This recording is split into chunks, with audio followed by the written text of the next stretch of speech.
Chers amis infidèles de l'amour des livres, bien sûr, bonjour. Je viens de concrétiser une infidélité. Évidemment, dans l'amour des livres, avisé depuis quelque temps. Dédiqué, ou Dédica, 329 pages de Kevin Ibongia, publié en 2022 aux éditions Mazo Pradera.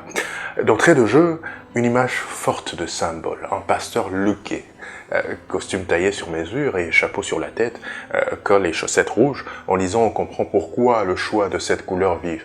Voici donc un livre dévoré d'un appétit surnois, celui d'une part du littéraire et des nécessités de cette fonction, et d'autre part d'un homme témoin par procuration des scènes qui y sont largement et subtilement exposées.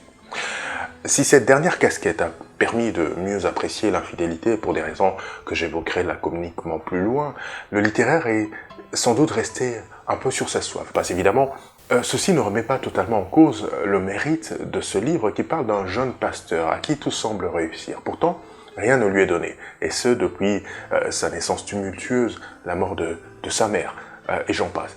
Un parcours de combattant qui a cependant drôlement coïncidé avec une prophétie divine, apparemment.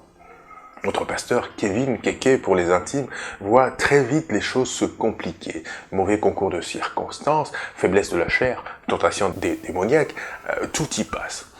Engrenage, finalement, entre Éléonore, Rachel, Hélène, ces femmes à qui il promet de partager sa vie car le pasteur ne doit plus être un voyageur solitaire. Promesse, dilemme, remords, culpabilité.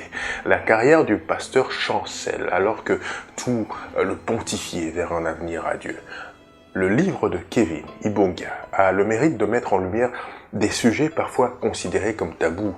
Les questions de foi sont parfois tellement empreintes de passion qu'il est souvent difficile d'en parler sans attirer le courroux des fanatiques religieux prêts à imposer la fatwa au premier impénitent. Mais que doit-on Doit-on pour autant taire les nombreuses dérives des hommes de Dieu? A contrario, doit-on toujours justifier leurs incartades?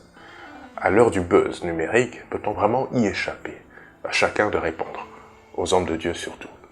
Pour ceux qui ne le savent pas, ce livre vient de remporter le prix européen de la littérature dénommé Makomi, ex aequo avec La mentalité du crabe, livre écrit par Jephté Mbagala. Il faut reconnaître que le monde littéraire congolais a été assez partagé par l'attribution de ce prix lors de cette édition. Au-delà de toute polémique, je vous invite à lire ces ouvrages. Peut-être que dis-je, sans doute, aurez-vous alors votre propre opinion. En attendant, lisez. Lisez encore et lisez toujours. La lecture est un régal pour l'âme, c'est un délice pour l'esprit. Elle participe à notre accomplissement en tant qu'individu et en tant que société. Et puis, dans l'amour des livres, n'hésitez pas, soyez les plus grands infidèles. Au revoir.